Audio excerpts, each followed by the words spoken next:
ఇంకా big boss updates గురించి మాట్లాడుకుంటే ఈ వారం అయితే చాలా ట్విస్ట్ అయిన నామినేషన్స్ అయితే పెట్టడం జరిగింది. అది విన్న తర్వాత మీరు కూడా షాక్ అవుతారు. ఎందుకంటే లాస్ట్ వీక్ అయితే ఎలాంటి ఎలిమినేషన్ అయితే లేకుండే. ఇంకా లాస్ట్ వీక్ అంటే 11th వీక్లో అయితే ఎలాంటి ఎలిమినేషన్ లేదు.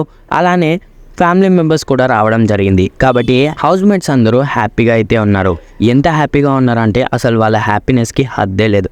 అంత హ్యాపీగా ఉన్నారు. కాబట్టి ఎంత హ్యాపీనెస్ బిగ్ బాస్ ఇస్తుందో దానికి డబుల్ త్రిబుల్ ప్రెషర్ కూడా ఇస్తుంది.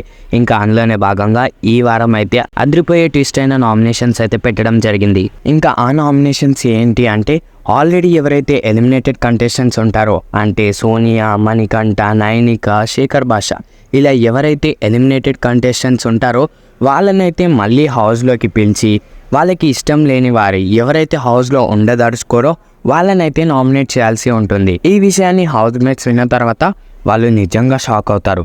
ఎందుకంటే ఒకప్పుడు పెంచుకున్న పగలు ప్రతీకారాలు ఏమైనా ఉంటే వాళ్ళైతే ఈ నామినేషన్స్తోనైతే తీర్చుకుంటారు. ఇంకా హౌస్ మేట్స్కి అయితే భయం అవుతుంది. ఎక్కడ వాళ్ళు పాస్ట్లో చేసిన తప్పులకి ఇప్పుడు నామినేట్ చేస్తారు అని చాలా భయంగా ఉంది.